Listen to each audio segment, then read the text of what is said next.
Hello everybody, I'm back, and today I'm going to be making a video that I feel needs to be made. While I really hope the launch of the next Pet Simulator goes well, in the soon-to-be Pet Simulator quadrilogy, is that even a word? I don't even know. Like, trilogy, I don't know. Anyways, there are some glaring problems in the game, ranging from balancing issues to massive controversy before the game is even out. For anyone new or not fully familiar with Pet Simulator's history, this quick segment should give you everything you need for this. In early 2018, April 7th, 2018 to be more specific, Preston of Big Games released the first Pet Simulator game. For those of you not aware, this was huge. Simulator games hardly existed by this point, and believe it or not, during old Roblox, this was a pretty advanced game. Immediately, the game accumulated millions of visits and had thousands of concurrent players.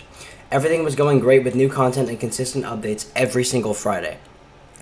I remember myself coming home from school every Friday looking forward to the new update, and I would play it with my friends on Xbox for hours, guys. Anyways, this was all good, everything was fine, until Preston randomly stopped updating the game as often, and when people started questioning it, Preston came back with the Christmas update and told everyone there would be updates way more often. This was the first sign that Preston would blatantly lie, as there were no more updates after that.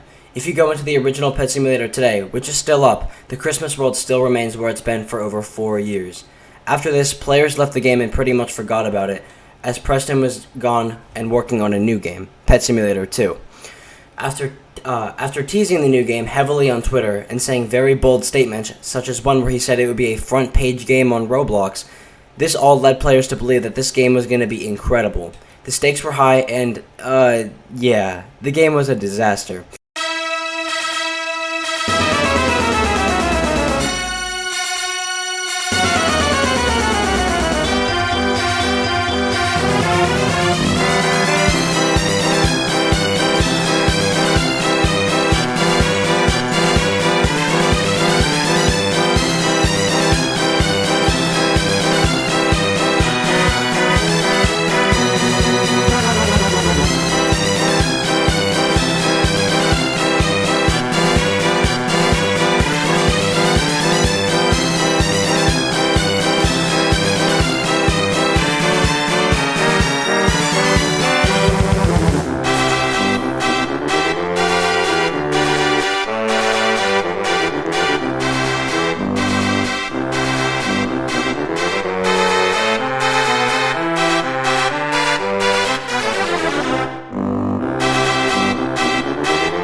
It failed to meet the expectations of the first game, but wasn't even good on its own.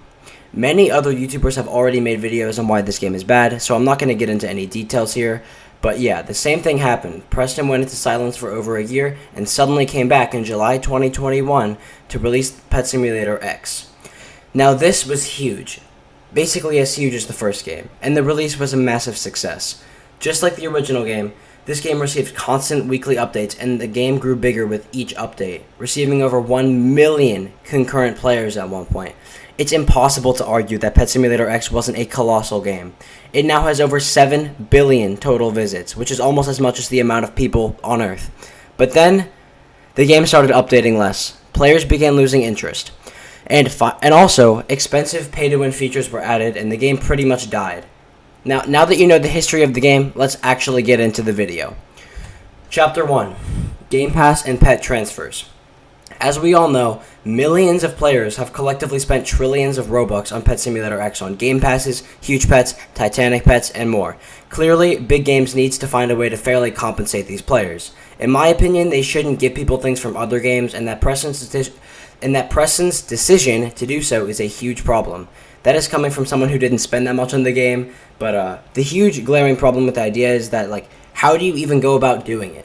If you give people the same pets they had before that are huge and Titanic pets, some players will start with way more than others, and it will be extremely unfair and unbalanced. I see no way you can implement this without a massive problem.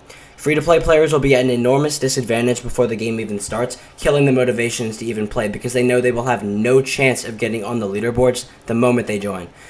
While I do think Preston made a bad decision here, it's not really his fault. Even if everyone started out on a fresh, clean slate, the outrage from players and YouTubers who spent large amounts of real money on the game to see none of what they bought would be absolutely insane. YouTubers fuel Pet Simulator games, and the content loop is essential for the success and longevity of the game. No matter what Preston does choose to do, around half of the player base will disagree with the decision. Chapter 2. Making lightning strike twice. Another problem which is related to the first is that the expectations are very high for this new game. The jaw-dropping success of Pet Simulator X will make it very hard for Preston to outdo it.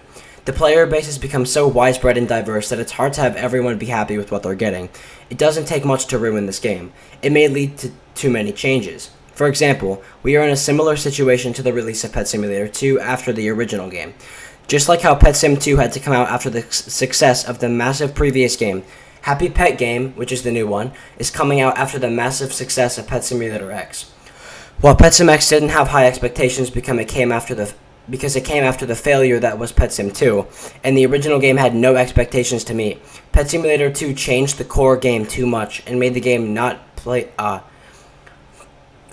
Pet Simulator 2 changed the core game too much and made the game not pay to win, which was a big problem. You see, as much as everyone loves to pretend that they hate pay to win, it's absolutely necessary so YouTubers can make huge viral videos of them spending a lot of Robux on the game.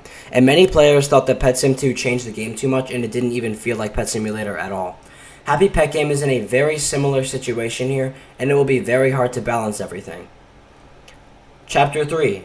The Controversy. Unless you are under a huge rock, you are aware of the huge drama going on right now with Preston DMCA striking many games with assets even slightly similar to Pet Simulator.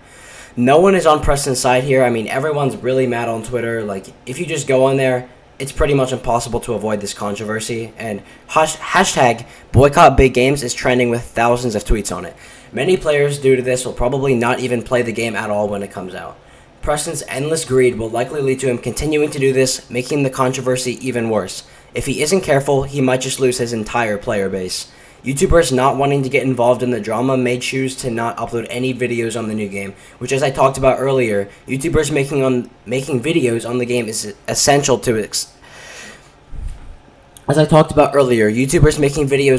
essential to its success. Conclusion? So, yeah, in my opinion, the game is most likely not going to do very well on launch. I don't really have any kind of a solution here. Most of it is out of anyone's control and it's just due to circumstance. I will talk about the DMCA controversy now a little bit. Preston, if you are watching this for some reason, for whatever reason, this isn't worth sacrificing your reputation for. You aren't going to benefit in any way from this and you aren't invincible. But who knows? Big games have surprised us before, so maybe they could pull this off. And that's what I hope happens, but I do doubt it. Sorry to ask of this, but I did work hard for this video, so please like and subscribe to support this channel. And that's going to be the end of today's video. Hopefully you enjoyed it.